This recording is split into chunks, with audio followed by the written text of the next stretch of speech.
Evening. So nice to meet all of you. And very interesting topic.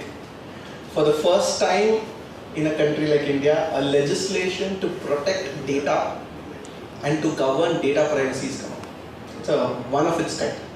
And the moment we say one of its kind, it obviously means one of its kind, new opportunities. Of course, one side is new problems. What do I do in my office? I have to make sure I comply with it. I have to make sure my clients comply with it, right? But I see the positive side of it where this can be definitely looked as an opportunities. Before I get started, let me also give you a perspective. Of course, it will cover through during the session. Why privacy is such an important thing now? I'll give you a few scenarios.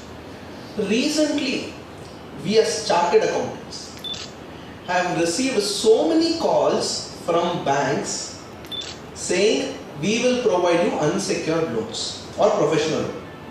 And that too, it's an auto voice record message. Have all of us come across this? Now how did they get the data? Nobody knows. And the beauty is, it will say once Bajaj, one more say it will say IDBI, one more say it will say Axis Bank. You go to these banks and raise a complaint, they will say that, sir, we are not the person who are doing it. It's very difficult for you to establish. And they call you from a number which looks like a genuine mobile number. See, when we are into profession, one side we do not know who is a new prospect who will call us. Because we obviously need to get that. See, at the end of the day, when we are into profession, we are our own business development manager, we are our own salesman, we are our own execution. It's another matter, we play different roles. Right? And of course we may have other people to help us out. Now, if you just take this one scenario, I know a particular time at which this call comes. So that time I don't answer any calls which comes in. Right? It has become to that extent. And we are left without an option. Now this is where this legislature comes very interestingly. It talks about how one should govern the data which is personal in nature and digitally available. Three things. It should be data, it should be related to a person, it should be digitally available, which means I am giving a physical visiting card. DPDP is not applicable. Right? Look at the very wording. Digital personal data. I'm just giving you a perspective, right? Second, for the first time, a legislation has come up which is just 30 pages. 30 pages, right? I can probably... 21 pages. Okay, 31 pages. Sorry, 21 pages, I beg your pardon. 21 pages. Right?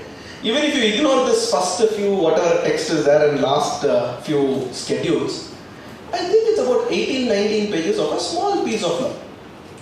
You might be thinking, sir, for the 20 pages, why do we have to deliberate so much? I'm telling you, this 20 pages is the starting point. Just like your acts have this provision, right? Any other income tax or any of them. You have a base act. And many times the word as may be prescribed is there. So if I just do a word, Control F with word prescribed, I can see 31 times the word prescribed is there. Which is much more than the number of pages itself. Right? And this is just a starting point. Because today, in India, privacy to a large extent is a myth. Why? If you go to a mall and you are filling up a questionnaire and you are, lucky draw competition, you are filling up something and you are submitting, you will happily do it. But the reality is, with your personal information, what they do, we do not know. Another example, when you go to, let's say, a pizza store or one of these modern, new age fast food restaurants, if you want the bill, they will say, sir, mobile number more compulsory. If you ask my mobile number, it will say, sir, for bill generating the bill, because we are giving you digital version of the bill. So with all of this information, I think you are able to understand the role data and digital combined today the game is. Right? So with that in our mind, let us also interpret this regulation. And before I head into little more intricacies, for the first time, a law is using she and not he. If you go to the General Clauses Act, it says he includes she. That's the general interpretation over a point of time. Again, not a gender bias, that's how it has been adopted. But for the first time, the law uses the word she. And here it is slightly giving that sort of a tendency that India is equally looking into this newer aspects and facets which is coming up. That's basically the intention. Okay? So with that as a background, I'll quickly head into the subject. Of course, I think I was introduced, but in short, I am a person who likes technology and I'm a person who likes risk, and I combine both of them in my profession. That's all. Do a lot of technology audits, risk-based audits and assessment. So I thought I'll take you broadly into 4 or 5 domains and 5 themes let us restrict, because the more you go, it is the bigger, the deeper it is. First is of some essence of why this came in, some fundamental concepts.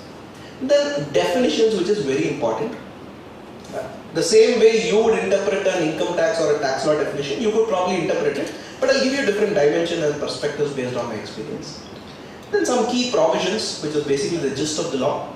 Some insights in terms of use cases, how this can be interpreted, and way forward. So let's see the history. The concept of privacy as a legal subject did not even exist until the courts recognized it. And when did this happen? In 2017. This was one of the landmark judgment of the Supreme Court. Puttaswamy judgment. Puttaswamy versus Union of India. Where the Supreme Court for the first time said, under Article 19, privacy also is one of the fundamental rights. Article 19, I think, talks about liberty and freedom and all of those things.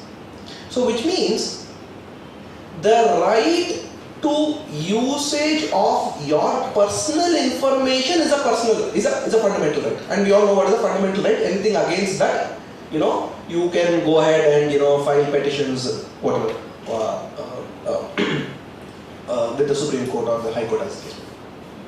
First. Second, recognizing privacy as a fundamental right, what interestingly happened is a year later, Justice Sri Krishna committee was formed.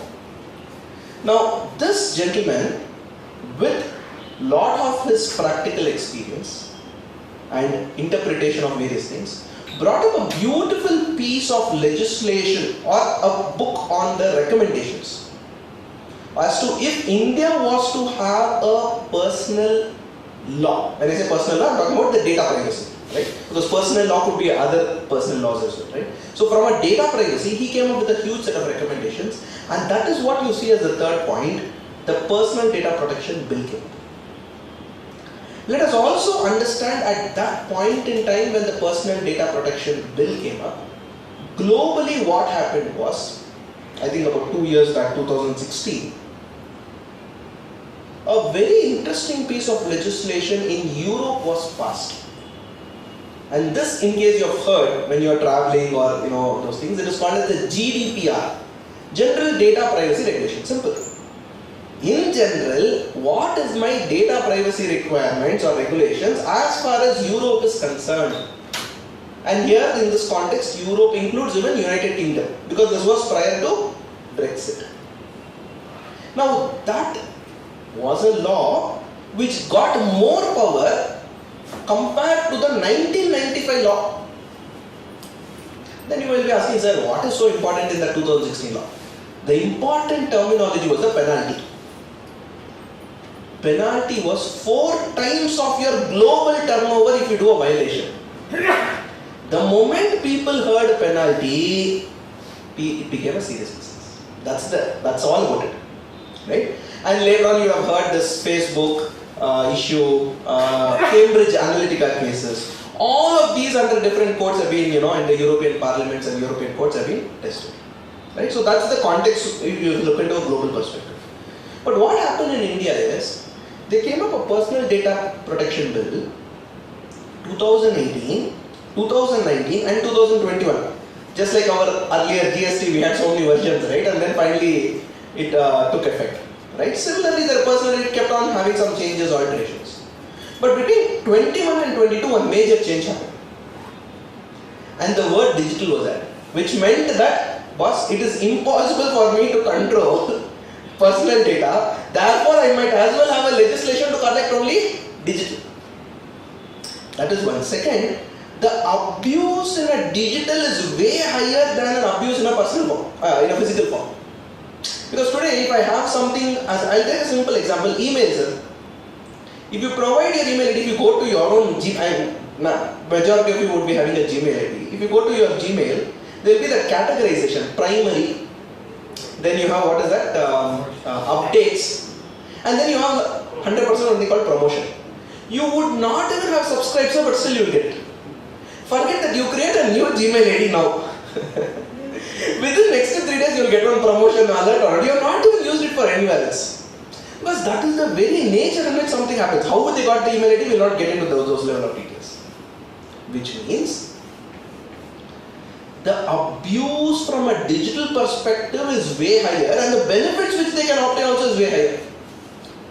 That is why today, unfortunately, a TV ad is sometimes a little cheaper compared to a Google advertisement or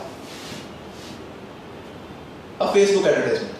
How is Google and Facebook making money, sir? It's all with digital data, with all the advertisement. And how are they making advertisement? Based on the words which you would have searched. A classical example, you wanted for Dasara or for Deepavali, you wanted to buy some ethnic wear, simple thing. You just went online and saw the price. Now there is some season sale also is going on. Now the moment you go search it, is it the end of the story? No. In your Facebook, LinkedIn, Tax Guru website, everywhere this advertisement will follow you. You agree? What are they trying to do? They are trying to take your, based on your search history, they are trying to stake and monetize that. And interestingly is Facebook gets advertisement for a display and per click. You need not even buy, but you have clicked. For that they will charge. And that is how Facebook, Instagram, all these fellows have made so much money. And that's the modern business today. Advertisement revenue.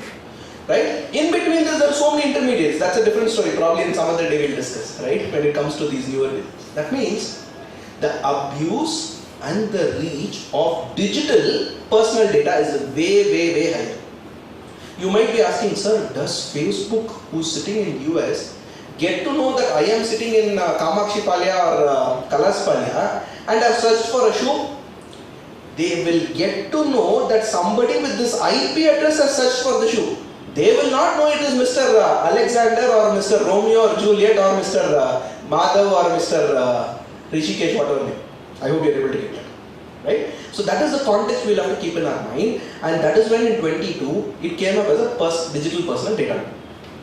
So typically, knowing the way in which legislation was maturing, we thought 2018 it didn't pass, 19 it didn't pass, 21 also it didn't pass, so 22 only name you passed, nobody bothered. 23 they introduced once again Digital Data Personal Bill 2023. So we thought, okay, again the same issue. But 2 months back, or rather, a month back, I think 2 months back, because it was in August, right? This was passed in the Lok Sabha, Rajya Sabha. President also gave the autograph, which means it became an act. Only thing what they have done is they have not notified the date from which it is applicable, and of course we will speak about it, right? So with this as a background, so I hope you are getting the context that what we are speaking of and how we should be probably looking into the next one. So if I read the purpose of that, it is very simple. Processing of digital personal data. The word processing has the widest interpretation. I can discuss one day only on the word processing. So much is that. We'll discuss that. Of course, not in a day, but in a slide we will see how much we can discuss on that. So if you are processing digital personal data, that means this act is applicable first. Each of these words will spend a few minutes. And the reason is because of these two.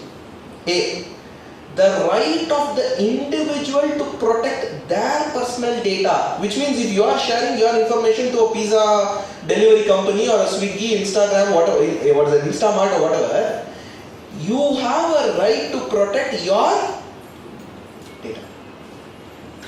And why are you giving it to Amazon or Swiggy or any of these fellows? Sir, he has to call you, only then he can deliver. That means the intention is, can he deliver the product without your mobile number? Very unlikely. Very unlikely. Maybe he can come over there, you are continuously watching him because you are very hungry for that evening or something, and immediately you go sometimes in the balcony and you are walking and he comes and you deliver. So that's a very peculiar case. He will not be able to identify. You will, again, we do not know who's ordered because so many people are there. If you are an apartment complex, again so many complications are there, correct? So right of an individual to protect the personal data, and very important word is this last three. Use the personal data only for lawful purposes. Right? So the law itself, by a very fact, the purpose of that, if I would probably call it as the preamble of that, it talks about the consent. And if I take the next thing, as I said, President gave the golden signature on 11th of August. Yet to be notified. The last is a very interesting point, and I would like to remind you to few years back when the Companies Act 2013 was notified.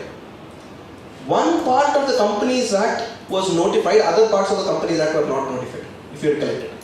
It came in installments.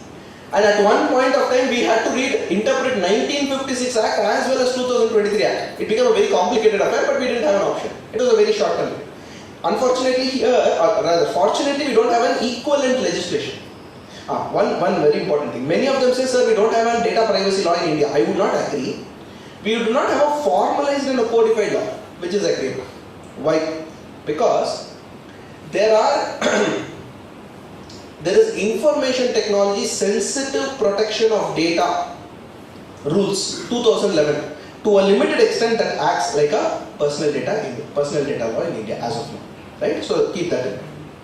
So are we clear with the context and the preamble and other aspects? Right? So I'll quickly take to the next one. One fundamental concept I want to clarify. Concept of security, privacy, protection. Because very often this is an how do I call it? It is misunderstood or interchangeably people think of it. To give an example, what is security is not equal to privacy. I will rather say these are two different faces of a coin. Why? Let's take a very simple example. You have written a small message. You have written a small message and you have kept it on the table. And you are sitting right next to that, so that nobody is actually picking up. Is it secure? The answer is yes. Now you are giving it to Mr. X, and Mr. X is the only intended person to whom that message is supposed to go. And you are physically handing over to him. Is it still secure? Yes. You are giving only to an authorized person. But what Mr. X does is, he takes a photo of that and puts a status message. Or there is some information over that, he calls up some people and starts telling this. That means, first part the data was secure. Second part the data, and let us presume he sent it only for 3 people. He sent it only for 3 people. But the challenge is that these 3 people may not be the person for whom I originally intended to send the message. I hope you are with me. That means security is purely from a safeguard, unauthorized access. Privacy is, are you using for the intended purpose? I'll give you a very crazy example. Let us say a client gives us income details and let us say some basic information for filing the income tax return. What is the purpose? For filling up an income tax form, for advising, calling him for OTP. All these are understood to be a purpose. But you call him up or you give these details to some Mr. XYZ and he starts sending some advertisements, ATC policy, mutual fund policy, all of those fancy stuff. That is a violation of privacy. Are you clear with this? Or you yourself, or through a colleague or a representative, you go ahead and call up them and say, hey boss, take this product and all of this. Right? So in that case, the focus from a privacy angle is different. I hope you are able to understand. That means, today you may have the best safeguards, but you might miss out on privacy. That's what I'm trying to say. Right? And protection is probably a combination of both both of them, and that's why it's called digital data protection. Are we clear with this? So I hope I've cleared there in terms of concepts. Any questions here? Because we are a smaller audience, we could obviously have questions, and if there's any, I'll be happy to address. Okay. Next we'll go on to some key definitions, and first and foremost is data, personal data and digital. If you look into it, data, it talks about various things. It talks about representation, information, facts, concepts, opinions. All of these, last two words is interesting. By a human being or by a automated means. Now what is the meaning of an automated means? And that is where you need to understand the concept of Web 3.0. It's called a semantic web, we say. In simple language, machines are constantly generating data. What is a machine generating data about you? Very simple. Many of you from your home or your office or from your client place, you came here. At least I'm presuming a good 60% of you would have used a Google map to come here. Even though you know the route. Why? You want to know which is the fastest way to go. Considering rain, considering water, traffic and other things. That means, does Google get to know there are multiple people who are coming from different locations over here? The answer is yes. If you do this daily, presuming that your residence is somewhere on the side, Google at 5:45 will give you an alert next time that if you want to start here, this is the right time. And it is doing that. Are you with me? That means this is automated data. It is able to understand. That means that is also data. Okay? We have not gone into personal data. We have just understood what is the meaning of data first. Second, the latest buzzword in all in our offices or in the last 1 year, Chat GPT.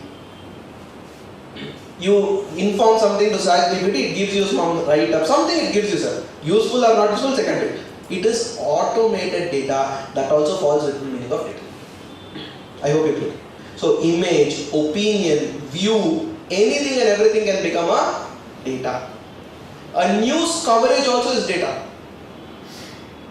Because it's either mentioning facts or it is giving an opinion. Because some of these news programs also have an opinion, verdict and all those fancy stuff. Now let's go to the next step. So that means we are talking about a data. Understand this to be a top of the funnel. Now we are coming one level down. Which of the data is personal?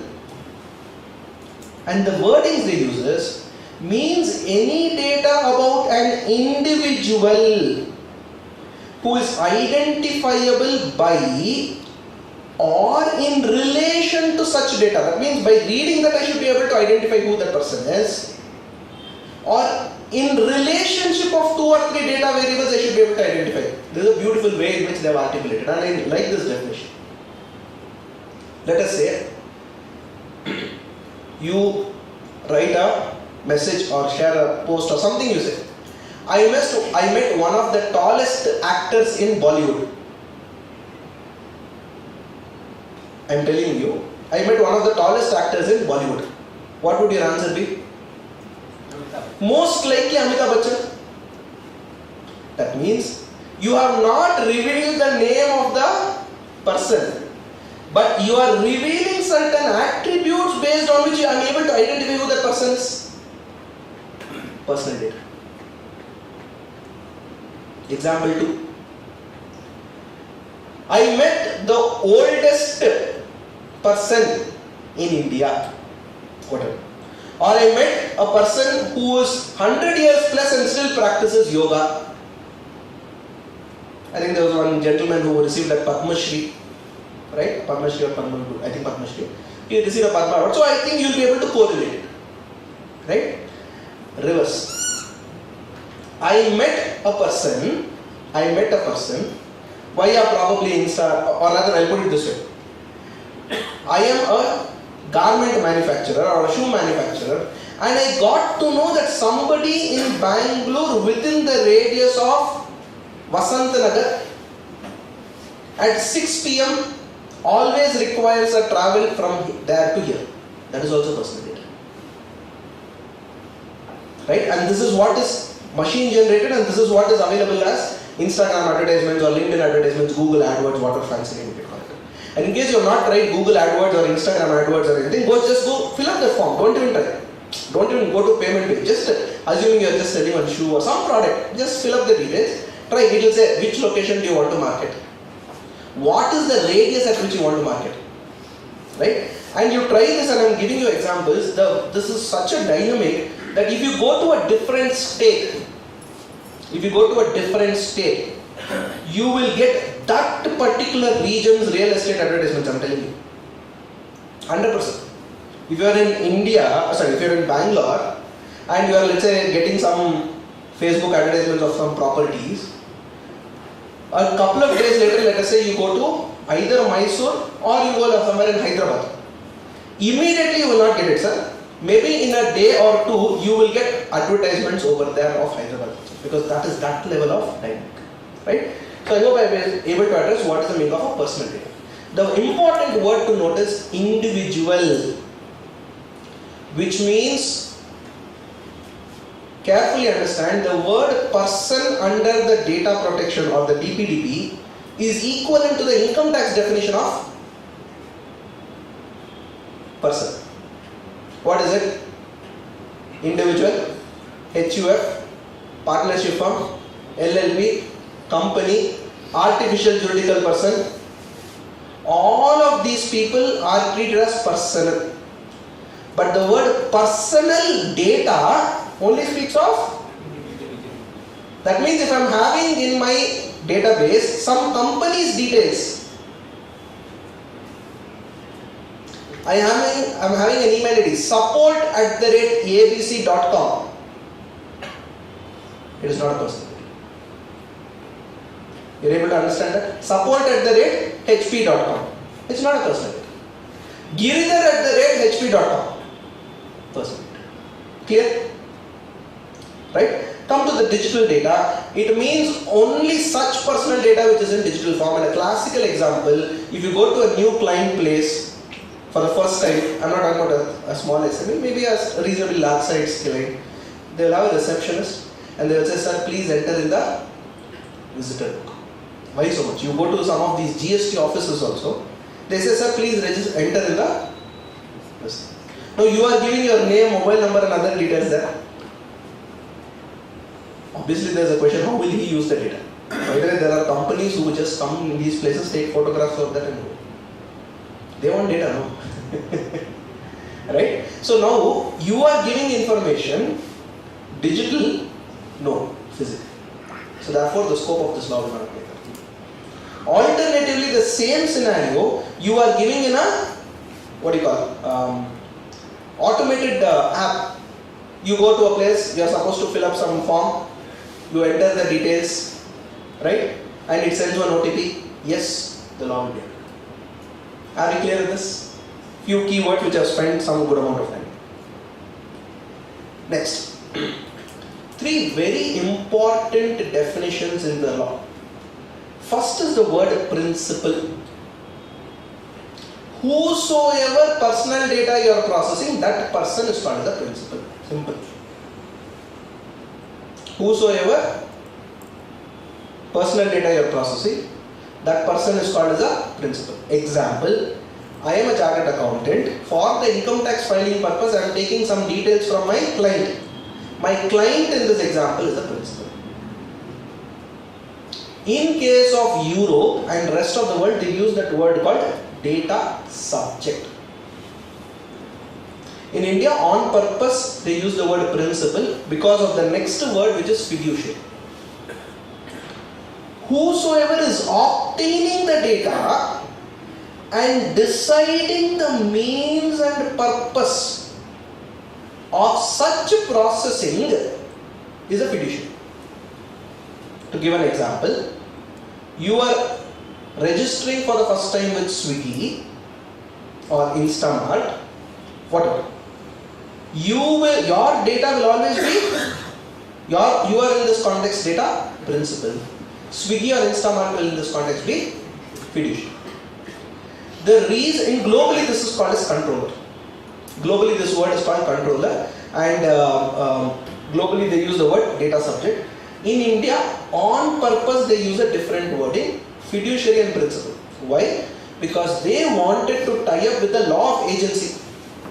Agent-principal relationship. a fiduciary, a trusted person, and therefore they said by the very name, if I am giving my personal data to somebody, I need to have that implicit trust into that person by virtue of that name. So therefore they said data fiduciary, data. Are you with me? Next, this principle includes, very interestingly, in case of a child, and the definition of child is 18 years, or who's not reached the age 18 years. That means in case of a child, the principal is not only the child, but also the parent or the legal guardian of the child, which means your child is enrolling for an inter-school college competition where they are asking you some details. Forget that, sir. You are giving your details to school itself. Or for 11th and 12th you are changing, you are giving some details. Presuming the child, because at 11th and 12th standard the child is obviously not 18 years, right? On the first year of degree, second year of degree is normally when they done. At that time, if you are giving your details of the child, in addition the parent also will be in that context treated as a data principal. Why? Because a little later we will understand this. There is a concept of consent.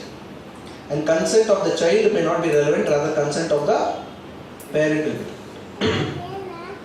Now very interestingly, there could be a scenario. I am signing up for an app like Byju's, what is that, lot of fancy this thing we hear, no? Coding for child, whatever. Good or bad, I am not going to discuss here, so we can that's a different topic. But intention is what? The child is getting enrolled. Even in such case, the parental consent becomes mandatory. We will address that in that particular. Right? If a person is with a disability, guardian shall come into picture. So, to a limited extent, this is like your Indian Contract Act. Right? There are practical challenges which will come to it later. Fiduciary is the person who decides the means and purpose, or determines the purpose and means of processing data. And then you have a processor. This person is an intermediary who directly does not get the data, but who processes the data on behalf of a controller or a fiduciary. Are you with me? Which means I am collecting my client's data through a Google form. I am collecting my client's data through a Google form. Google in this case is a data processor. I am a fiduciary. So can Google ever become a processor? It will become a processor to the extent of the personal details you are creating with Google for creating a Gmail ID. Facebook will become a fiduciary to the extent of the personal details which you are sharing with Facebook and other things. Are you with me? Yes, ma'am. Can CA be the data processor in case of filing return? In case of a filing return, I think a CA would come under fiduciary because he is deciding the means and purpose of processing. Because what data to process or what data you have to collect, we are the person who are deciding. And we are advising the client, so therefore in all means we will become a fiduciary. When a CA will become a processor, I will tell you. You are working with any of these websites like ClearTax, some XYZ websites, where they collect the first-hand information and you don't even know who the client, but you are doing some work and giving back work. In that case, you will be a processor.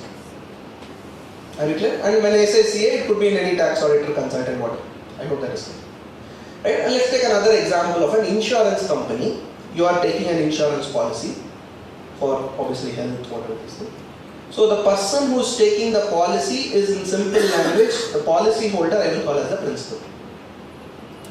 The fiduciary will obviously be the insurance company. But this insurance company, before it processes your insurance, prior to COVID, directly you are getting insurance. Today, post-COVID, they are mandating that one health checkup shall be done, only then they will give you the policy. So while doing the health checkup, if you read the policy, there is a provision where they clearly say, I am hereby giving my consent for ABC insurance company to share with a third party. That third party laboratory is a processor. Right? So if all this protection is there, then what is the challenge? The protection, I will tell you the biggest reason why fiduciary and processor is important. Whatever happens incorrect, processor will be safeguarded or the fiduciary will be held liable. Why? Sir, I gave it to whom? Fiduciary. That means look at the flip side. Today the process will be, or tomorrow the process will be, every time when fiduciary gives his or enters into an agreement with a person called as processor, mandatorily he will have to do a due diligence on the processor. And the due diligence should be in such a way that they will do the checks, balances, do an audit on him. Opportunities. So, as I'm not even gone to the slide of opportunities, I'm just talking about the concept. So, auditing a fiduciary is an opportunity. Very interestingly, fiduciary is outsourced to a processor, hell lot of opportunities. Because fiduciary wants to get a comfort that the processor is doing in a legitimate basis based on the means, the instructions, all that story coming into it. I'll give you a very jovial example. You wanted to go to Tirupati Tirumala Devasthanam. For Lord Balaji, if you have to take appointment, there is a fee of 300 rupees. Or you can go through the normal route. When you are doing this, they are asking you to submit your Aadhaar card. You go to a website, online fill up the data, Aadhaar card, OTP, some things come into picture, you make a payment.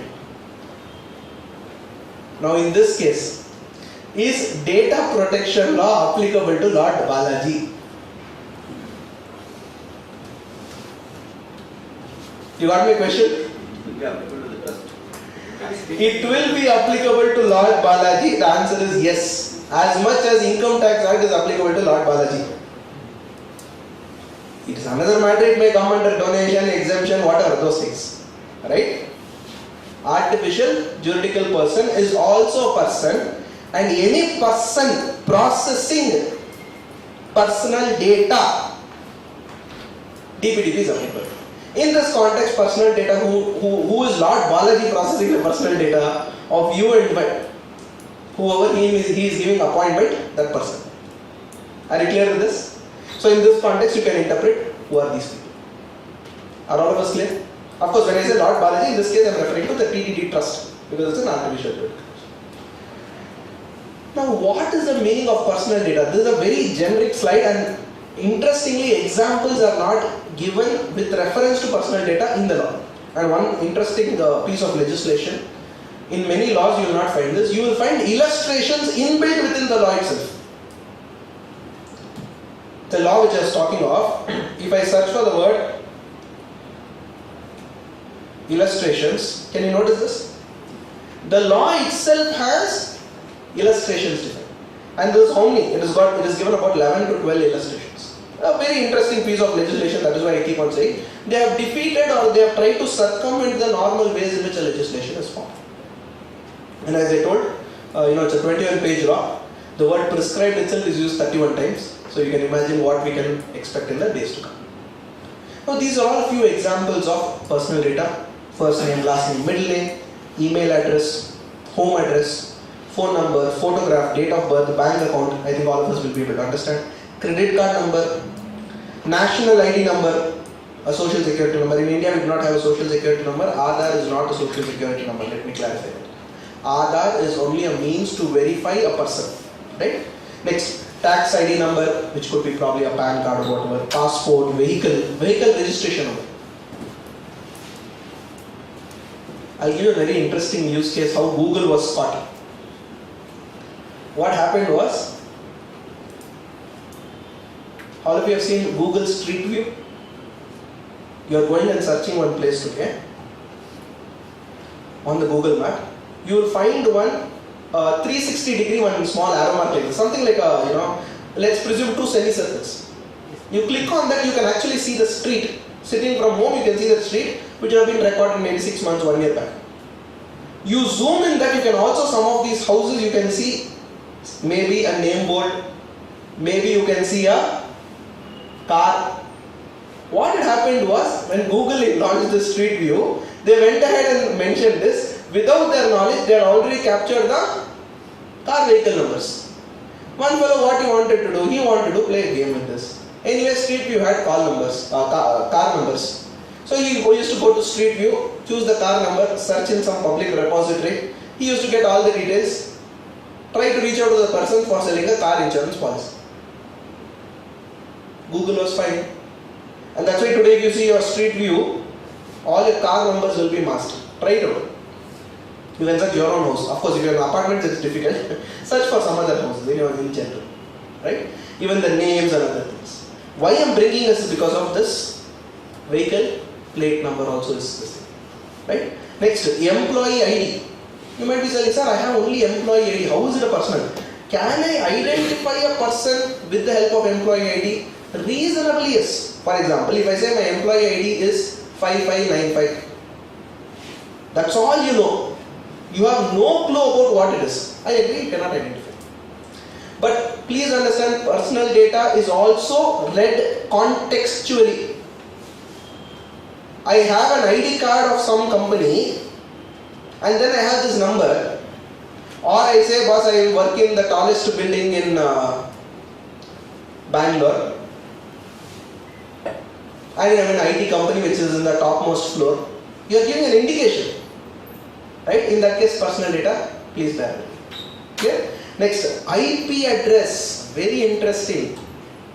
Your IP address is a very interesting personal data in a digital world. Because with that only everything works. Sir, what is IP address, sir? Address, in a layman's language, an address for your internet connection. An address for your internet connection. So, if you are sending me a message, or if you are, let us say, listening to this session, or online, tomorrow you look into, or even you do a Google Maps search, whatever, you are sending some information, receiving some information. How does the information know that you are the person? Based on your IP address. So IP address has got dynamic variation, all of those things. Let's not go into the complications for now to understand IP address. Cookie ID. What is cookie ID? Let us say you opened Flipkart or Amazon website. Now some sale offer is going on. No? Now after you browsed some details, etc. Now let us say you browsed this one of these websites 2 days back and you are browsing it again today. What will happen is these companies load some of their website information into your browser such that next time when you open the same website, the loading will be faster. And this is called as cookies. This is how internet works. But I can define and design in such a way that the cookie I can keep a track of it.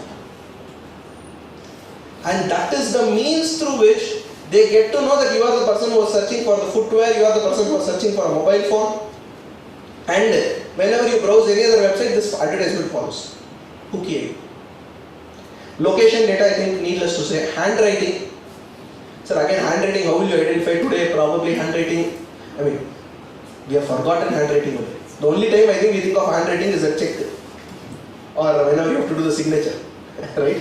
Otherwise, where are you using? Username and password, social media, mobile device, employment history, education history, all of this. Right? Again, please bear in mind, read it individually, read it contextually for you to make the interpretation. Are you with me? A few other definitions. Processing, I will take it up a little later, so just be a little patient. Personal data breach, interesting wording. Any unauthorized processing of personal data. I'll give you a very simple example. Every month beginning, you are sending a reminder to all your clients. These are all the due dates, or this is the date on which GST has to be filed. There are two ways in which you can send an email. Take each person's name, copy paste, send. Or you are using one automated software to send it.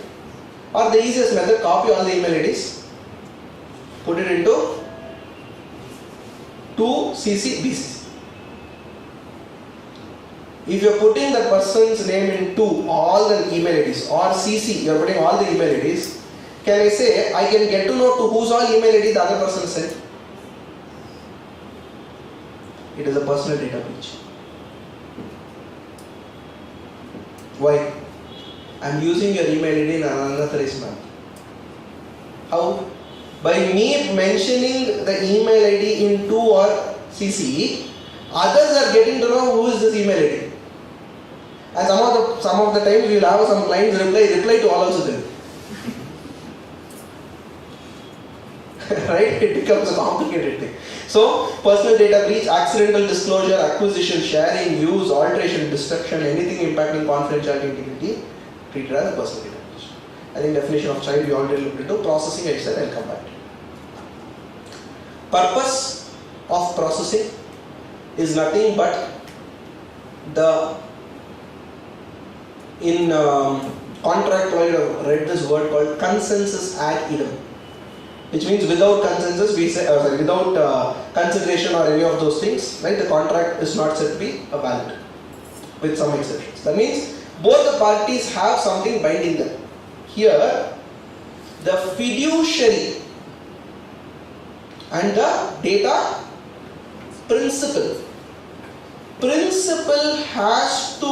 The fiduciary has to give an intimation to the principal, why am I processing your data? That is called a specified purpose. Specified purpose mentioned in the notice given by who? Fiduciary to principal. In simple language, Google is telling me why I am taking your information. Therefore, the word notice is important because this is what is called as privacy notice. Drafting this privacy policy and privacy notice itself could fetch you a lakh of rupees as well, because it's so complicated. So many elements are. And interestingly, they have said what should be the requirement of notice as may be prescribed.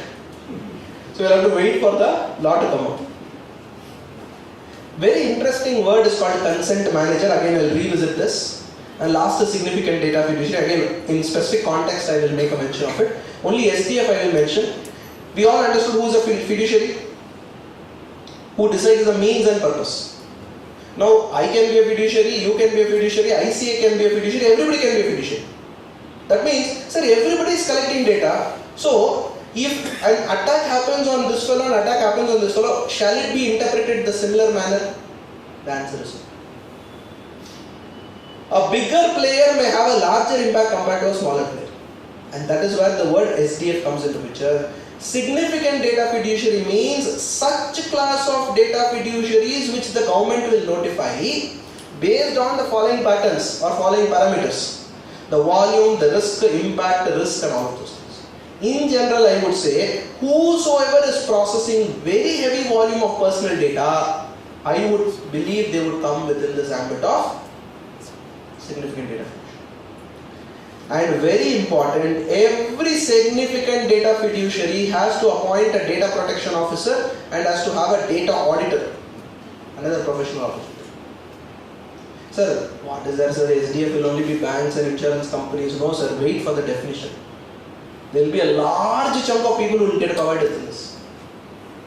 And each and every SDF has to have a data auditor. Who is this data auditor? Again, one more open-ended question. So make yourself updated with all this. I would not be surprised if the institute makes a representation that we have these auditors. Why don't you consider them as data auditors? Let the guidelines come in. Right? In fact, I will be happy to author a book only on how to be a data auditor.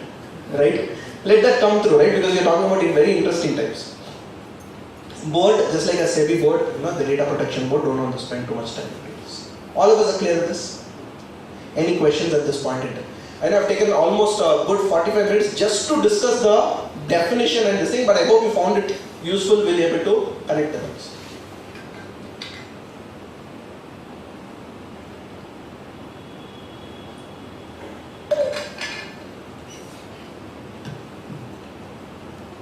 Applicability. The first question you will have to ask is, I'll probably use a laser pointer here.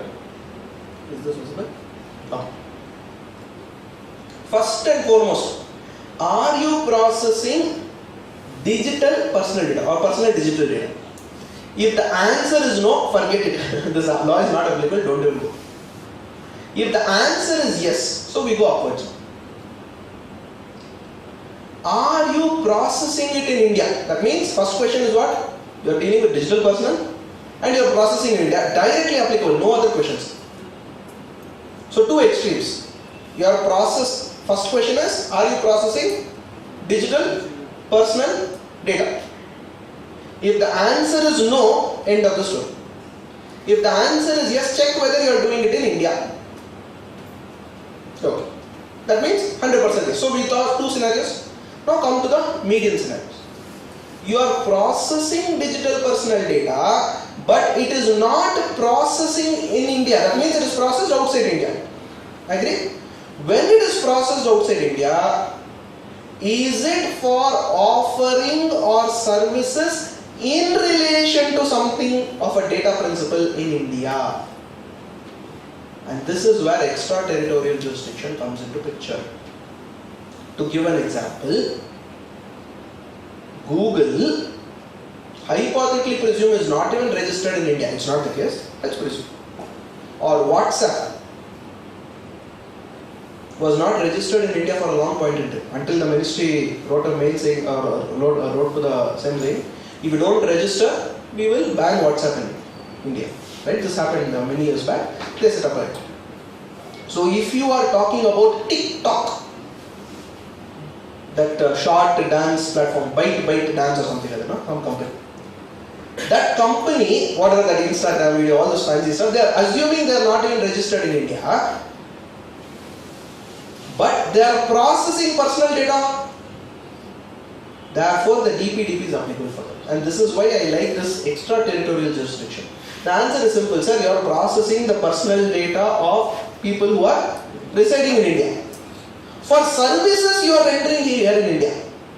It's okay. Now, for example, I am going to Europe and there is a Europe hotel travel agency who is asking my passport details.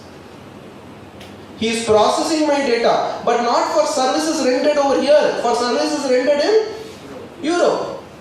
For that fellow, why should we have a extraterritorial jurisdiction? I hope you are able to get that. But the same hotel group says reward points. I have my another hotel chain over here. My reward points over there you can redeem over here. DPDP is applicable. Are you with me? Interpretation? Right? So I think only the key point you have to remember is the extraterritorial application. I think we spoke about this within the territory of India. Outside the territory, only if processing is in connection of any activity or goods offered to a data principle in India. Right? I gave the example. Non-applicability, interesting. Personal data processed by an individual for any personal or domestic purpose. To give an example, you have a personal driver, not an organization sponsored, a personal driver. Now you are taking the personal driver's driving license, PAN card, Aadhaar card. For domestic, personal purpose, exclusion. Clear with this? Next. Personal data that is made available publicly. Classical example, GSTN number. Today I am required to display GSTN number outside. What is this? A conspicuous place or something, no? That law uses that word. Meaning, basically it should be available. Now, unfortunately, from GST number I can get to know PAN number. And GST, PAN are all personal data. I think there is no question of doubt. Right? So, what if it is pertaining to organization? Organization or an individual? Going with the presumption that that fourth or fifth character is P. Correct? Fifth, no? Fourth or fifth, whatever, you are best in it, right? So, whatever is that character number. Right? So, even in that case, if it is publicly displayed and from there you got it, to a certain extent, it is not applicable. Right? The key and the most important provision is the grounds of processing. That means, when can I process somebody's personal data? If you ask me, this is the heart. For that, first we should understand, sir, what is the meaning of processing? This circle is the meaning of processing. You are collecting, you are recording, you are just organizing, you are structuring, storing, altering, transmitting, combining, alignment you are doing, transmutation, dissemination, restriction, destruction. Look at this. word. If you ask me, anything under earth will come under processing. You have just touched personal data. Over. Sir, as an auditor, I wanted to do an audit and I had to know what is the personal data they have, and therefore I asked access. It will come under one of these categories. Are you clear? That means an audit firm is 100% processing personal data. It could be directly or indirectly. Your own clients directly, your clients indirectly. Example, you go to a bank, you are doing concurrent audit, KYC forms you are checking, you have to go inside and see that person's data. You are processing. Only safeguard over there is you are processing, but the data is not coming out of the system into your laptop or your Excel. Therefore, to some extent, safeguard is available for you as well as for them. But does it mean that you are not processing? The answer is no. Right? So restriction, transmission, destruction, organization, etc. But again, you can still go ahead and say, sir, I am only viewing. Right? So I will not go to interpretation of statute, rather I will say, boss, look into this particular chapter. So that means, now we are clear what is the meaning of processing. Anything within this, if processing is applicable, what are we looking at? Grounds of processing. What is the grounds for processing? That means when can I process the data? You can process the data only under two scenarios. Scenario number one, for the purpose for which the data principal has given her consent. Again I use the word her because I told you in the first session itself, her, him, interchangeably used. The law this time has used the word her or she. Right? I simply interpret as the purpose for which the data principal has given consent. To whom?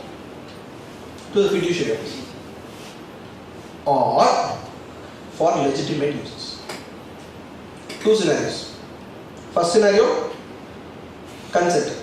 Second scenario, lawful purpose. That means the end of the story, other than what you see in B, without consent, no processing. Are you clear? Without consent, no processing. Now, how do I have to obtain the consent? If a consent has to happen, it is like a marriage. The boy and the girl have to agree. In this case, the data fiduciary will produce the notice. The data principal will accept. In other words, I am showcasing it to you, this is my personal data privacy policy, and you hereby agree for that, and then you are processing. Are you clear with this? So a data fiduciary shall provide a notice in such manner may be prescribed. Very interesting. This is where I said what is the content of notice is still yet to be prescribed. But reasonably we should be able to identify, but the law may come with more details. And what should the data principal do? Consent. Very interesting. This consent has to be recorded. Which means you need to have a objective evidence tomorrow to show that that person has given you consent. Sir, how, sir? No other option. The law says so. Sir, can I presume consent? Silence is not acceptance. Can I presume consent? Right, we'll come to scenarios. All of us are clear with this? I repeat it. First, when do I process the data? Two scenarios. Scenario number one, when the principal has given the consent. To whom? Obviously fiduciary. Second, legitimate purpose. Legitimate purpose, last we'll touch. Now come into the main crux. When the principal and the fiduciary produces notice. Principle, we don't use the word accept, we rather use the word gives the consent. Then he can process. Are you clear with this? Very interestingly, the consent is only for the purpose mentioned in processing. Which means, I am subscribing you for mutual fund. I cannot sell services relating to some other. Unless the notice clearly says that boss, I am going to do all of this. Tricky things, tricky times. But normally that whatever app or mutual fund, they will give a list of By the time we read that policy only, we will go mad. Do you think today's youngsters will be reading that? We only don't read as law professionals. Ayyo, better sir, consent kodiyadu. If Right? you want to move forward, you have to give consent. Yes. If you don't give a consent, how will you move forward? So, this is where an interesting term is going to come up, or interesting set of things are going to come up. Is it absolutely necessary, or is it necessary for them? So, if you look into it, some of these websites, especially California based and US based, they have this. Accept all cookies, accept necessary cookies, decline. If you decline, end of the page. If you accept necessary cookies for your limited purpose alone, you are permitted. If you accept all cookies, then they get much more. So I think this is how it will eventually span out. But it will take some time. In general, in India, what they will do is, I am telling you, and in fact, some of the clients are doing this, because they, at the end of the day, they cannot keep on obtaining consent. There are practical difficulties. And the way in which business is running today, tomorrow I don't know what line of business I am going to introduce. So, they are going to word this definition broadly, but tomorrow it can be challenged in the court of law. Boss, I wanted to simply take one photograph of me, that selfie app, whatever is that. Let us say that app is doing some cleaning, facial, all those things in that app only it is doing. There are some apps which do that, no, before you submit it, right? That bleaching, all those things that app is doing. Why is the location required for that app? Now they could challenge on these grounds. Whether court will accept it, whether the court will understand what is the meaning of location, whether court will understand these are all practical difficulties, sir. I hope I have answered your question. Now, what is the requirement of notice and consent? Right? I am just going into the deeper section of this because this is the crux. If this you are able to understand reasonably, you have got the gist of it. The consent should be free. Means what? There should not be some sort of a force or something. It should be specific, very important. I hereby give my consent to do everything what is required. Difficult. Difficult. You can say, I hereby give my consent for all the acts necessary for income tax filing. That's okay. Because I cannot keep on defining everything in a income tax filing. Because tomorrow they will say a new procedure is there. Right? Next. It should be informed. That means the other person should be well educated or aware of it. Unconditional. This is like your trust. Irrevocable trust. Revocable trust. All those concepts. So it should be unconditional. Very clear. Meaning unambiguous. No ambiguity. I feel like this, you feel like this. No.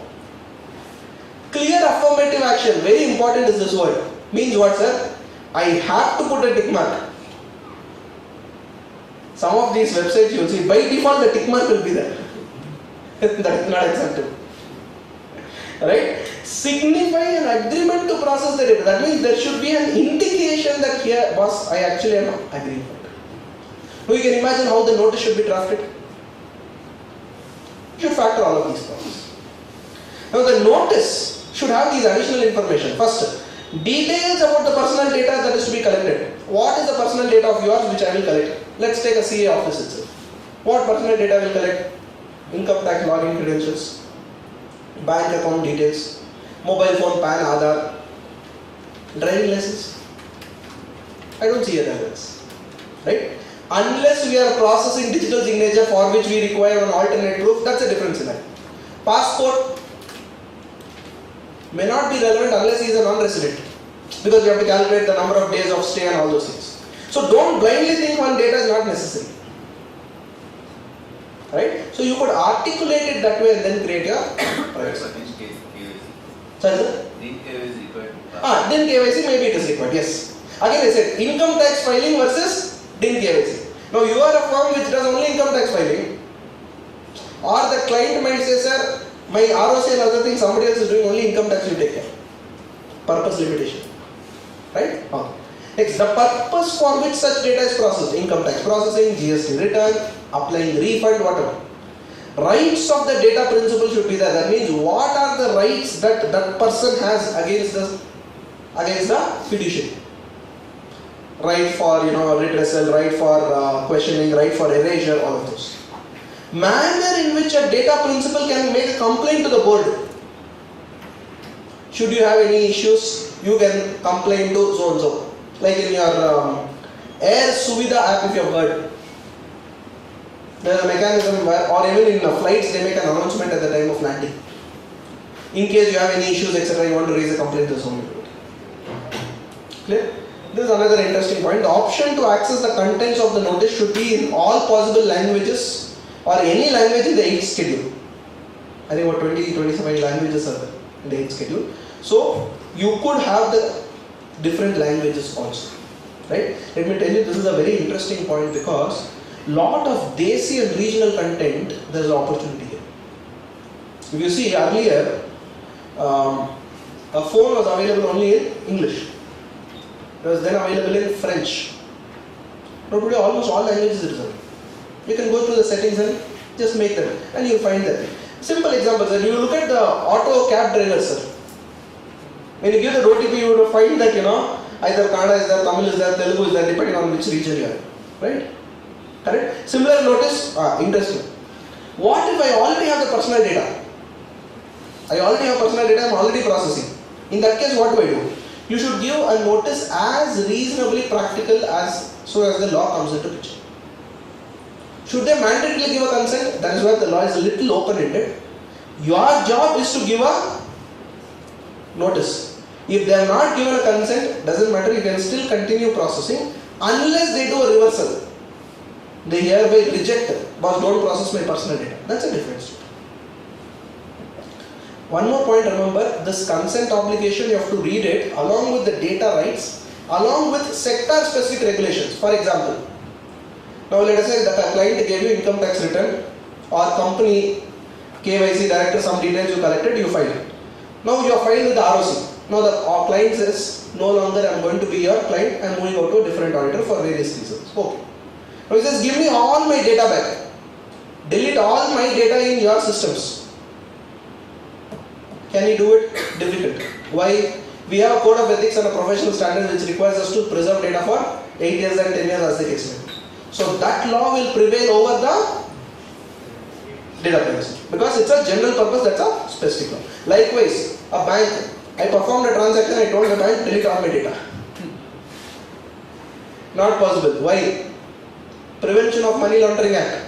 10 years the records have to be preserved. 10 years. Your Companies Act also is only 8 years. PMLA talks about 10 years. Right? So probably if you have to summarize, this could be a way in which you can interpret. Clear, affirmative, unambiguous. That means the individual has to give a clear perspective. Silence, pre-ticked box, inactivity, that is silence, cannot be considered as consent. Individual must be informed. He should know about controller's identity, purpose of processing, how to withdraw the consent. It should be specific. It cannot be hidden in the privacy policy, or make it explicitly available. Cover all the processing activities.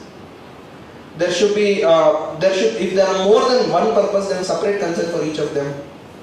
Prohibitions of bundle consent, for everything on blanket consent. So these are all practical challenges. We'll have to see how we do it in the days to come, which we'll have to look at. Clear?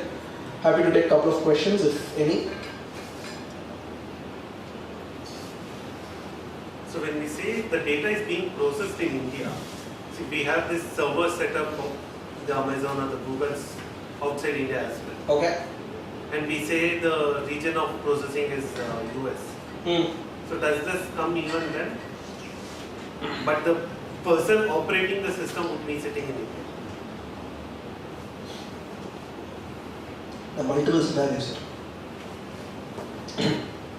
I am using the services of Google or Amazon. Who am I is the first question. I am using the services Where I am using it for my own personal purposes, domestic purpose, ignore. I have developed one app like Zerodha, Upstock, or let us say Swiggy, Insta, whatever. I have developed an app whereby I am taking the personal data inside this app, and this app is hosted in America, Singapore, any of these regions. Before even going to this law, I am registered in India. I am processing the data in India. Therefore, this law is applicable for me because I am processing. Is it applicable for Google? Yes. Even if Google is not registered. Why? Because, go back to the extraterritorial jurisdiction. It is done for processing and rendering services in India. Now you could always argue, boss, how will Google get to know what Upstock or what Zerodha is using of a Indian customer? To that extent, Google is safeguarded because Google is only a processor, not a fiduciary, and you are the fiduciary. Are you clear with this? Over and above this, there is another interesting piece of regulation called as data localization or data sovereignty regulations. In Europe, there is a law, the GDPR says, my personal data should not leave the geographical borders of Europe. There were two exceptions, now only one exception. I am not going to cover that. It's standard contractual clauses, agreement between US and Europe. There were some clauses, we'll not talk about that. In India, there is no restriction that the data should be stored only in India. Rather, they say, unless prohibited, you can go ahead and store. Which means tomorrow India will come up with a negative list. These are the countries where personal data you cannot store, therefore we should not store it. The reason why India came up with this legislation, unlike Europe, is the cost of storing data, which means I require data centers in India. India still does not have that much adequate capacity and bandwidth of data centers. And therefore, the way in which the Indian regulation came up, very smart. Whatever is very critical from India's standpoint, only that data should be in India. Example, RBI, insurance, SEBI. All financial data has to be only in India. Did you know that American Express cannot issue its credit cards today? American Express cannot issue a credit card today. Why? Data localization. RBI told a very simple rule, either you get your server in India and store it here, and that's a primary processing, not even secondary processing. I'm doing a lot of these data localization audits, very interesting piece of this thing. I need to figure out where the data is processed. In fact, even the channel through which it is processing also I have to figure out. Which means if my personal data is going to a US server and coming back, I have to report it. To that extent, this data sovereignty or data localization has become a new game. Imagine Russia's data was with its unfortunately friendly neighbor, Ukraine, or vice versa. And it stopped and said, boss, your data is in my server, cut the connection, gone. My entire data gone. That is exactly happened with QuickBooks last year. Overnight, QuickBooks said, boss, we are shutting shop. Where was that data? In US servers. When all of a sudden you shut shop, all my financials reporting, where will go? That is why India brought up a new piece of regulation. Effective August 2022, and this has to be reported in this year's audited financial statements, in case you have missed it. Where it says, every company, their financial data should be accessible from India at all times. They did not say the financial data should be in India. Understand the difference. They should be accessible from India at all times, and beautiful wordings.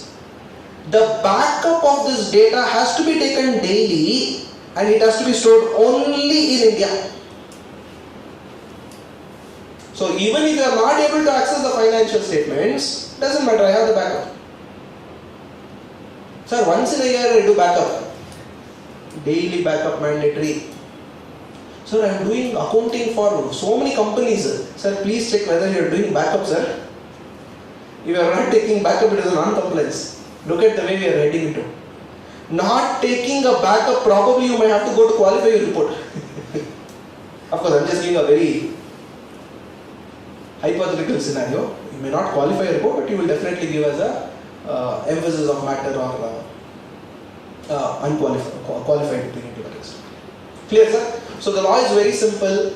From a personal data standpoint, see whether you are covered under the regulated sector. Today in a regulated sector, it's only these three. Banking, I'll call this as banking, finance, insurance, BFSI popularly called, including securities market. Other than this, see whether if you have any sectoral specific regulations. No sectoral specific regulations, you are free to keep your data anywhere. Correct? Clear? I think examples I've already given. Withdrawal of consent is a plain vanilla. The principal has a right to withdraw consent, right? And such withdrawal shall be similar to the ease at which consent was given. Very interesting. I went and clicked the button, therefore I have given consent. Now revoking of consent, he makes me run to 25 different places and then revoke the consent. Violation of it. I'll give you a simple example. This is like Chakraview. Easy to enter. It should also be easy to exit. It doesn't matter whether Abhimanyu heard that story or not. All that matters is I should have a mechanism to exit. Clear? Upon withdrawal of consent, cease and cause the data processor to cease processing. That means you have to stop the data. But this is the most challenging thing if you ask me. Why? The fiduciary will stop processing. The fiduciary has to intimate the processor to stop processing. Sir, how sir? Let's take an example. You are with Uber, you have downloaded the app. You are using the services of Uber for booking taxi, whatever fancy stuff. Okay. Now what you are doing is Uber sending you that SMS or OTP? Uber is sending that SMS through a telecommunication service provider such as Airtel, but not directly. Uber has one third party company. Uber sends a message to this third party company. This third party company has communication with Airtel. Airtel in turn has sending the SMS. Airtel, Jio, BSNL, whatever it is. Right?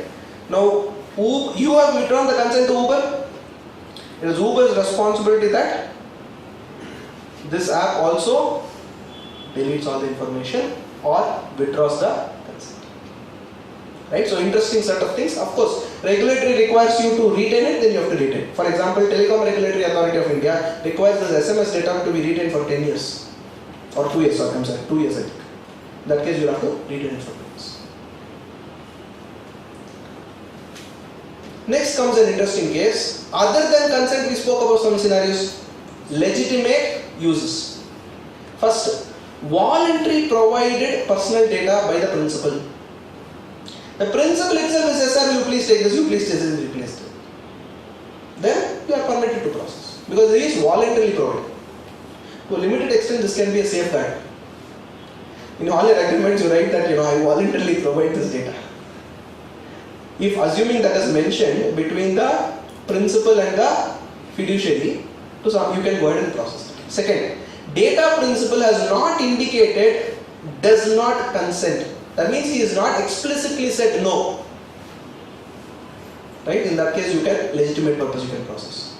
By the state or any of the instrumentalities, which could mean for processing your what is that PGMBY or something, no? Pradhan Mantri, that Jyoti Ujjwala scheme. Basically, the gas subsidies. Government wants to use your bank account Aadhaar number for processing that. Yes, go ahead. Right? Next, for matters concerning public interest, pandemic, medical emergency, COVID, airport authorities. Right? Last is a very interesting thing. This is to protect yourself from vicarious liability. In contract law, there is a vicarious liability where somebody else could be held, you could be held liable for somebody else's act. Typical example, employer-employee relationship. Employee does mischief, employer can be held liable. Employee here is also article assistant. So for the vicarious liability, in order to protect yourself, for the purpose of employment or those relating to safeguarding of an employer from loss or a liability. So you are ensuring that you are doing a basic background verification or all of those things on your employee, you are permitted to process. But you are giving it to a background verification agency, it goes beyond this particular principle. So you need to take a consent of your employee or your prospective employee. So you asked me this last provision, some bit of flexibility for employer-employee relationship is there. Quickly on the rights and obligations, from a fiduciary perspective or a controller perspective, rights alone or jointly, very interesting. That means if two people are together processing joint bank loan, both of them will be held liable as a fiduciary. They decide the purpose or the means, why and how, right? And the data processor is nothing but the entity which processes or gives this or processes the data on behalf of somebody else. And who is the somebody else? Fiduciary or the controller. For the data principle, that is people like you and I, grievance redressal, correction, erasure, right to nominate. This is a very interesting provision. First time this provision is there. Nowhere in the globe this law is there. Data subject can nominate somebody else to exercise that rights. Generally our understanding of nominee is after death and other things. Here, even during the lifetime of the person, he can nominate this person to exercise all the rights for various reasons. Right? But normally this use case will come into picture in the case of death and incapacity. Right to information, he or she has access to get more information about the person. It is always a right of the data principle, but the principle also has certain duties. Means you and I also have certain duties when we are dealing with information. First, I should not impersonate others. In the digital world, I can share my information and say this is somebody else's information. Or I can share somebody else's information and say this is me. How will you believe it? So, the principal has a right not to, or duty not to impersonate. Not to suppress any material information. Not to register a false or frivolous complaint. Furnish only information which is very authentic. People have been blackmailing under GDPR. Some fellow wanted pocket money or some money. He saw some company which violated the data privacy. He said either you give me money not to complain or you'll go to the Data Protection Board of UK, Europe and etc. and make the complaint. So that was a misuse. Again, that is something which they have said. And on the data principle also there is a penalty. On the data principle also there is a penalty. But unfortunately that penalty is only capped at 10,000 rupees. Whereas in organization this goes way beyond. Fiduciary, this if you ask me is your checklist for audit. Engage with the data processor to process personal data on its behalf through a valid contract only. No contract, no processor. Obtain verifiable parent consent. And this is a very, very difficult thing for Byju's or coding platform to do. I'm just giving an example of Byju's and this thing because we all know. Why? What is the practical difficulty? Question number 1. I have to first verify he or she is a child. If he or she says that I am a child, I have to get parental consent. How do I get to know that obtaining parental consent is first question. Second question is, how do I make sure that that fellow is this person's parent only? You have seen in all these movies, right? In order to convince the bride or the bridegroom, some dummy parents come into picture. That can happen. So how do I prove it? Sir, do I have to ask them to upload birth certificate? Unfortunately, maybe yes, sir. I may have to upload a birth certificate or a passport to prove that he or she is a parent. But interesting question, how will you prove that that parent's email ID is this only? Give a consent. So, this is an obligation of the fiduciary to employ or deploy a verifiable parental consent mechanism. A little dangerous, but that is something which we have to do. But practically it is highly impossible. Very difficult, sir. Very difficult. Forget about India, sir. Even in the GDPR, people are finding Then you have to have a medical practitioner to test a DNA and okay, we will not go to that level. We may probably have to, have a social security number linkage, an Aadhaar based linkage, maybe on those. Like because in case of a minor's Aadhaar, parents' mobile number and other things will be there. So through that we will have to do. That's how they have done it in GDPR as well. Passport is one of the means through which I can correlate social security. Report personal data breaches, provide clear, concise, comprehensible notice, delete and cause the processor to delete the data, abstain from processing personal data, or implementing technical and organizational measures. We do not know what these measures are, they are going to come up with it. This could be security, encryption, all the fancy names you speak of, it will come. I think I already spoke of significant data fiduciaries, so skipping that. These are specified categories of fiduciaries whom the government or the central government will notify based on their nature of processing. Their obligations are very simple. Mandatory DPO has to be there. In GDPR, every company should have DPO. In Indian DPDP, only significant data fiduciary should have a DPO. Right? Second, appoint an independent data auditor. Again, the word independent is important. You are giving consultancy services, you cannot do independent data. Right?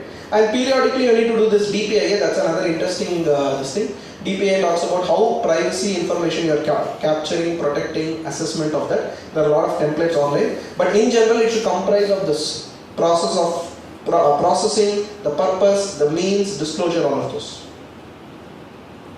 A few special points I think on breaches I told. Anything that compromises the confidentiality, integrity and unauthorized process, I think we made a mention of that. As far as personal data breach is concerned, a data fiduciary is to protect the personal data. And in the event of breach, it has to intimate to two people. One is the board, second is the principal. But what is the definition of breach and when do I have to intimate is not clearly mentioned. So even one email that got accidentally leaked, should I have to intimate? As of now, yes, but this is going to be notified in due course. I think we spoke about the board.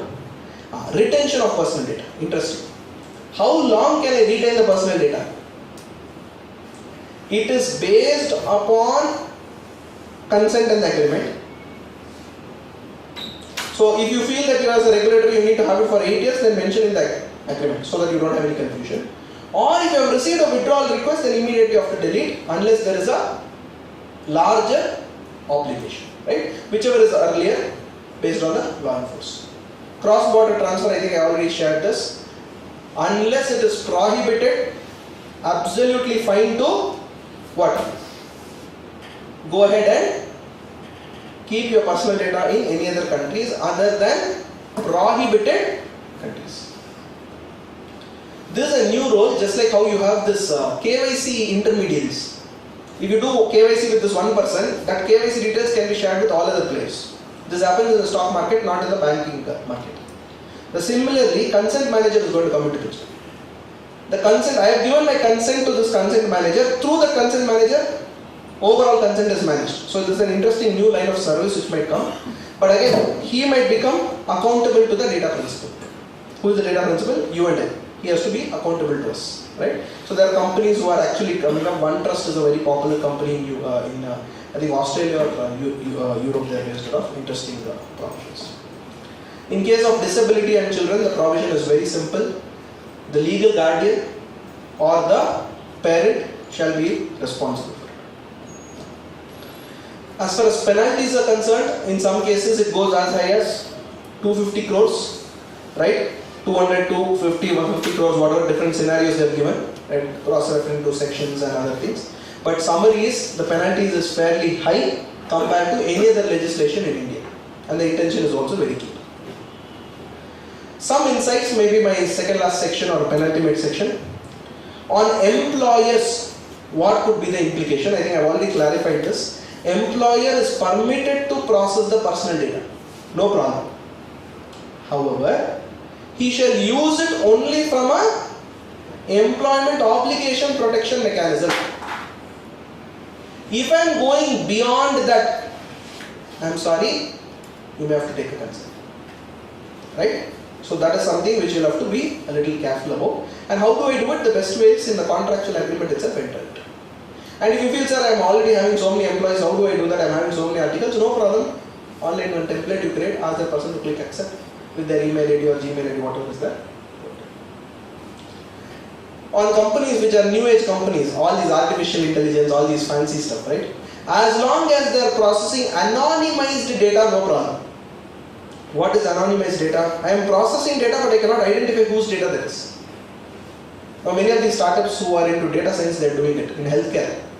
They go to one of these laboratories They take all the X-ray reports of the laboratories, and this is happening. X-ray, this thing, laboratories sell this information to these startups. All the X-ray related. Only thing what they do is they don't tell whose data is what. They will say Mr. XYZ or Mr. All they just give some number and this is the diagnosis for them to do research, which is still okay because your personal data is not getting revealed, right? So in those cases, if it is anonymized, no problem. But in all other situations, again you have to make sure that carefully you have worded it, because data includes even automated data.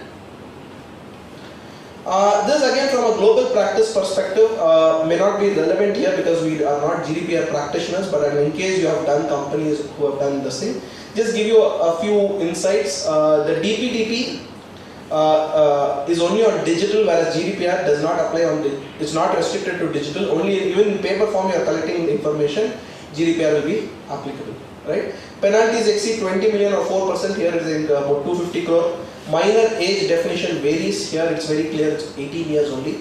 In fact, in certain regions in Europe, minor definition is only up to 14 years. It depends on the region, the way in which kids are brought up and other things, 13 or 14 years. Breach has to be reported within 72 hours in GDPR. Here there is no specific time frame. Even after 6 months you report it, but probably will defeat the purpose, so they might come up with some practical guidelines. Next is transferring data, cross-border data. GDPR defines. DPDP does not speak about it. You need to have a DPO mandatory only in SDF. What is SDF? Significant Data Fiduciary. Then again, only an SDF has to do a DPIA, whereas in GDPR, any person who are dealing with high-risk processing activities is what the wording states. So coming to the last part, what is the way forward for organizations? You, me, our own offices, our clients, what do we do, right? First, I think the first step should be do a data audit. And when I call this as data audit, as the image indicates, it's like a discovery exercise. Because first you need to understand how you are obtaining personal data and where it is stored and recorded. Knowing the problem is the first step of the problem. Not knowing the problem is a bigger problem. To give an example, sir, all my clients send the data only on email, sir, no problem. 100% I don't agree. There will be some clients who send data on WhatsApp. Some clients, so many clients. First practice in your office, stop receiving any data on WhatsApp. With a clear indication that, boss, if you share in WhatsApp, we are not held responsible. Even extreme case you have to do only on WhatsApp for whatever reason, then you have an office mobile number which has WhatsApp. And that you can connect through a desktop view or other things. But the problem with WhatsApp is you will not be able to track consent. Email at least you can search it. WhatsApp, how will you go search? Right? So this is where the first exercise of conducting a data audit comes into picture. And when you are conducting data audit, first focus on where do we have personal data? What is the personal data you have? It varies from organization to organization. An automobile dealer may have a different type of personal data compared to a steel manufacturer, compared to a hotel, compared to a restaurant. Right? So first is nature of industry, what is the personal data they have, first to spend some time on that. And this is a discovery exercise. The moment you have that, in fact I would go one step ahead, not only should you identify where this data is, also identify how it is collected, how it is coming into your system. If these two principles are clear, the next step becomes easier. Review and policies, see how the data governance structure is in place. Obtain consent, right? Enhance data security measures because they talk about technical and organizational measures. Develop a breach response plan. For that, first people should be made aware what is a breach and how do you respond to it. Training is the most important thing. Vendor management. Why? Processor. Right? Data subject rights. Sometimes obviously you'll have to take legal views and opinions. Right? So these are all few action points which from our end we'll have to take it. But if you ask me on a practical note, the first point is the maximum time consuming. For doing a awareness, readiness, gap issue, whatever you can call it. Right? Every organization will have some other. I think focus on that particular element. I think you'll be able to solve it. So in short, if I have to give you a summary of the DPDP, first obviously applies only to digital personal data. Cross-border transfers are permitted unless prohibited. There's an option called as, there's a concept called as a notice and a consent. Notice is given by data fiduciary, consent is given by principal. Remember I told you that marriage. Rights and duties are obviously given. You have a data protection board. There is obviously a penalties and breaches. You have rights and duties of principals. I think I just repeated that, sorry for that. Processing for certain legitimate reasons and consent based processing. And then there are the concepts of voluntary sharing data and other things. Right? So I think if you ask me, that's basically the summary of this entire thing. So if I have to give you a nutshell, of course some just opinion or theoretical, yeah. If you ask me, this is a new era. We are already seeing the traditional avenues of practice, how it is getting impacted. Right? I think it makes sense that we start slowly into a consulting domain with these sort of skill sets and understanding. It could probably start with a very simple exercise of our own clients. For all it could be free of cost because we are also learning it. But eventually, as we do and uncover and unravel, this will become a specialist opportunity. And in a country like India, significant data fiduciaries are going to be huge in number. Right? And it's only a question of time that we are able to pick up pace and start doing more work on this. Right? Thank you so much for this wonderful opportunity. Happy to take any questions if you have. Otherwise, we are a firm based out of Bangalore, just like most of you. We have our office in the US as well. We recently set up, seeing the global opportunities. We have a CPA from there. The whole intention is we started, at least I started moving into the technology domain a few years back, and I do full-fledged technology-based consulting. And I'm seeing a lot of interesting turn of events, a lot of opportunities which has come up, and you will have noticed that wherever I go I speak only on technology, right? I write and author a lot on technology because I'm very passionate about it, and of course I love to share my views and thoughts with all of us. Thank you so much.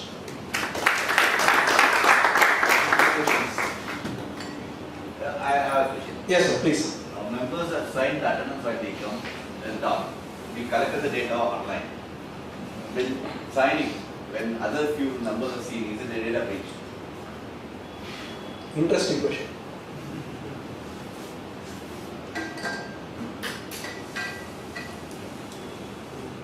It is a data breach. Because they have given the membership number for what purpose? For the CA Institute to report CP. Not for other chartered accountants to see another chartered accountant's number.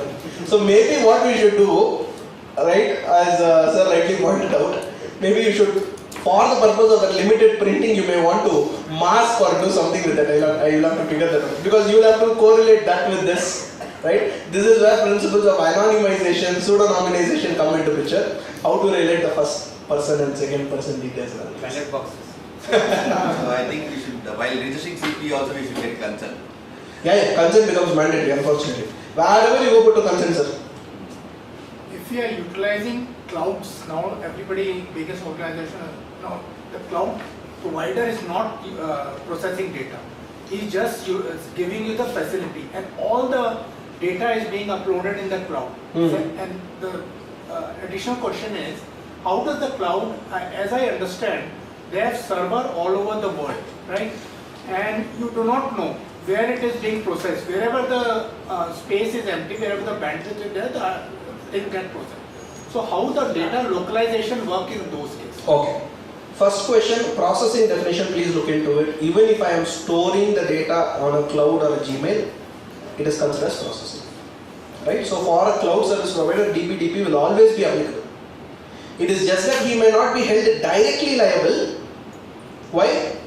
Because he has not entered into an agreement with the end customer. For example, I am storing my customer or my client's data on Google Drive or OneDrive. Hypothetically, there was an error or mistake from my end, as a result the data got leaked. I will be held liable, not the cloud service provider. If the cloud service provider itself had a breach, he is obviously held liable. First.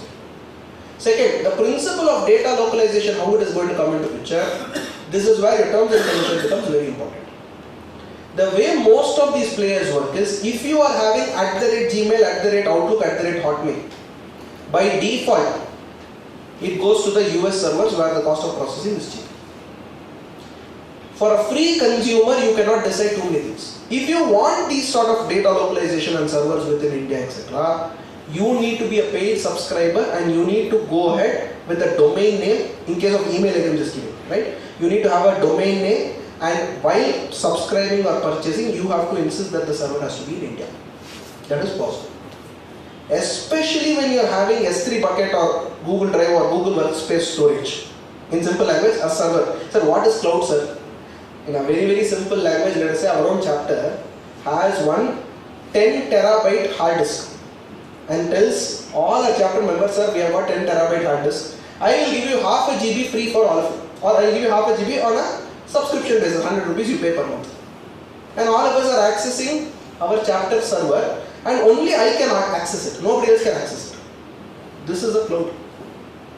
Cloud in a layman's language is somebody else's computer which I can access it over an internet for a purpose. What is that purpose? File processing, information processing, update, software, whatever you can call it. For all I am just storing photographs. Right? So whether this fellow will be treated as cloud, the answer is yes. Now how do I know which location it is? Ideally, every cloud service provider has to disclose it. Unfortunately, the law is not very clear as to what are his obligations. Like for example, the consent of notice is there. Today, this as a part of the notice, the cloud service provider has to disclose where the data is going to be stored. It's a mandatory requirement under the DPD because that notice provisions, right? It's going to come. Until such a time, sir, I am kept in blind spot, we don't have an answer for it. So far now, we will have a challenge. But if you have a paid account, you can insist for it. Especially this banking and BFSA community, they are making sure that the data on the cloud is hosted only within India. So there is means and mechanism through which you can verify and get it. But I am an individual customer, I am not having visibility, I agree with you. Even me or you, for example, all our Gmails are not hosted in India. It is hosted in US. Touch wood tomorrow, between Canada and India, some sort of, I will not use the word as civil war or whatever, I just use the word, some sort of a tension is there. Somebody wants to, cut off that connection, we will not have access to it. Do we have a Make in India email ID? I do not know. I think Zoho is having that. Zoho is a product suite of India. And there are some players who can do it. A telephone directory is a data breach. Yeah? Sir. Telephone directory is a data breach. Yeah? Telephone directory first and foremost is physical, going with the old mechanism. Okay. Now going to the digital mechanism. In case of a digital mechanism, let's say at Just Dial, you have registered your number and contact details with Just Dial. What is your intention? What? Your intention is to get calls and customers or get inquiries. So you are deliberately providing your information and Just Dial is taking a consent from you that their information is going to be publicly available. As a matter of fact, I will put it other way around. Monster.com, you are uploading your resume. You cannot call it as a data breach. If Monster.com has intimated to you that you are uploading your CV, I am going to make your details publicly available or I am going to make it available to recruiters. You can't do it. No, this Truecaller. Truecaller is a big story, sir. They take up your address book. Truecaller to some extent is a violation of privacy. Right? Because what happens is, unfortunately, the Truecaller logic is, let's say I am calling sir and sir does not have my number. But let us say you have my number and both of you are connected. So what Truecaller initially was doing was, it will go and search that in his contacts, which is you, have you saved my number? A network basically. Then it will display to him this person is so and so. So if you ask me, is it a violation of privacy? To an extent it is yes. But who will file a complaint? Are you going to file a complaint? He will file a complaint? No. Because he is using it because he gets to know that I am calling. And I don't even know he gets to know that this thing, right? In fact, in some case, it has happened with many of us. We would have given our number for some client for OTP registration or something. So when you call up, some other client's name is also appearing in Truecaller. So that's a little tricky thing. Whether it is going to be a violation of privacy, I personally feel it's a violation of privacy. Now the social networks also, they take up all the data and they link it, and again they are... We as a product, we have signed up for that. If you go to the terms and services, if you read that, you will never use social media. But again, we have got used to social media. No, earlier this DP reading was not there. DP Now they will now go under consent clause. No, since it has come now, and there is... They will update the privacy policy, that's all. They will update the privacy policy and they will say, for you only we are doing this, for you only we are doing this. Why? We have to give you relevant advertisement, we have to give you relevant content, so that when you swipe right next time, correct information and video comes. It's a game. We are all trapped into it, no other option. That's why I keep on saying, if you want to be very, very secure, don't have any online accounts. As I say, the best machine today is a machine which is shut down. There is no possibility for any sort of leakage and other things, right? So anyways. Any other questions? Great. Thank you so much. Happy to have spent some time with you. Happy to share. Happy to see faces. Because pandemic, and at least a year after that we're still using webinars and other things. I don't even know who on the other end listening, or at least happy to see so many faces and attentive and cross questioning. Thank you so much.